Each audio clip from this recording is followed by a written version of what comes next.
All right, let's jump right into this explainer and explore the fascinating mechanics behind the choices we make across time.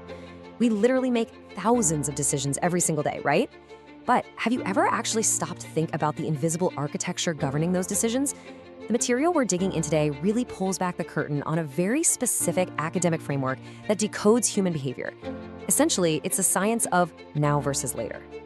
We're going to break down the exact mechanics of how you, me, and everyone else navigates the timeline of our lives through the choices we make. So let's start with a universal dilemma. Why exactly do choices made right now change our future options? It sounds simple on the surface, sure, but this is genuinely the fundamental puzzle of human existence. Think about it. Every single time you decide to spend $1, eat a slice of cake, or put off studying for a test, you're actively engaging in a pretty complex negotiation with your future self. We're constantly weighing the immediate payoff of an action right now against the potential benefits or consequences that are going to show up in the future. Understanding exactly why we do this, and more importantly, how the math of this actually works in our brains, is exactly what we're here to uncover today. Section 1. The Time Choice Dilemma.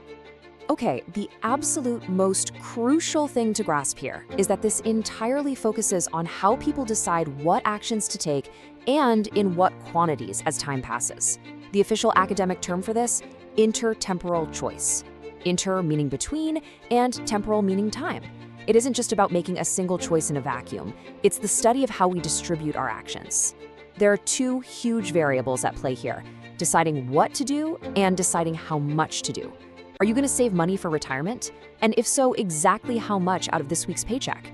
That, right there, is an intertemporal choice in action.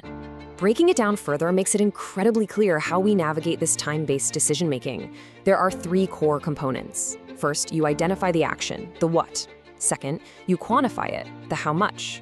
And third, which is the real kicker here, you evaluate it across different points in time. See, the value of doing something right now feels vastly different to us than the value of doing that exact same thing 5 years from now. Our brains are basically constantly running these hyper-complex calculations in the background, trying to figure out the optimal path forward.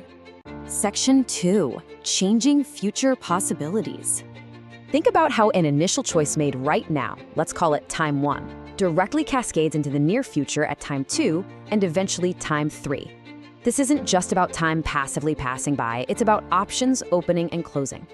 If your initial choice at time 1 is to spend your entire weekend binge watching a show, well, the possibilities shift at time 2. It might mean you suddenly have zero time to finish a big project, which then guarantees that by time 3, your available options at work or school have drastically changed, and probably not for the better. It is a continuous, undeniable chain reaction. By tracing just a single decision, it becomes glaringly obvious that what we do right now fundamentally alters the options we'll have access to later. You just cannot isolate a decision to the present moment. Every single choice is either a bridge or a barrier to a future possibility. The material really emphasizes this point so we understand that decision-making isn't static, it is incredibly dynamic. You are quite literally writing the menu of options your future self will be allowed to order from. Section 3. The Rational Ideal. Exponential Discounting. So exponential discounting. Think of this as the perfectly logical robot version of yourself. It's the rational expectation of how our brains could steadily evaluate decisions across various points in time.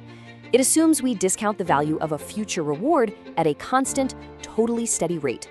So for example, if you prefer getting $100 today over $110 next month, pure exponential discounting says you should also prefer $100 a year from now over $110 a year and 1 month from now.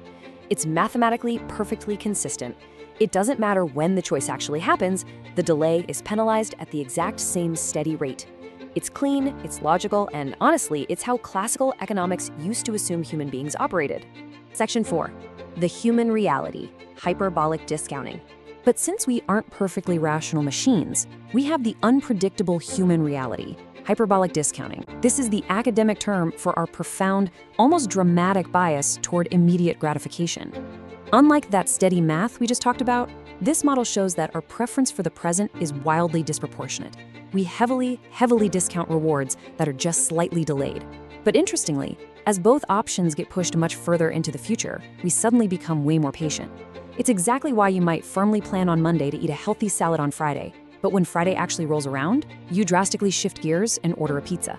The immediate temptation just completely overrides the rational long-term plan. Section 5.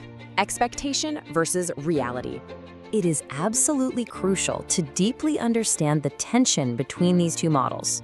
You've got the rational expectation on one hand, the exponential thinker who plans flawlessly, totally aligned with the math.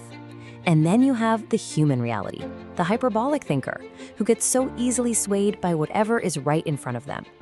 The friction between these two concepts is literally the friction of the human experience. It explains everything from why we struggle to save for retirement, to why we constantly procrastinate, to why our New Year's resolutions fail by February. We plan our lives like exponential discounters, but we actually execute our daily lives like hyperbolic ones.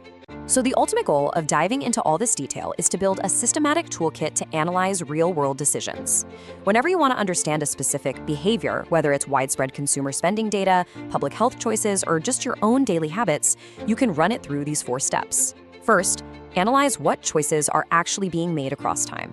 Second, map out how those choices shift future possibilities. Then, view the whole scenario through the lens of pure logic using exponential discounting. And finally, ground your analysis in messy human reality by applying hyperbolic discounting. Mastering these steps genuinely unlocks a profound understanding of human motivation. As we wrap up this explainer, I want you to really ask yourself how your choices today are going to alter your possibilities tomorrow. Will your next big decision be exponential or hyperbolic? Next time you're faced with a significant choice, financial, professional, personal, whatever it is, I challenge you to pause. Are you making a steady, rational choice that protects your future options? Or are you about to fall into the dramatic, immediate gratification trap? Understanding the deep mechanics of intertemporal choice does way more than just help us analyze data. It gives us the actual power to outsmart our own biases. So what's it going to be for you today?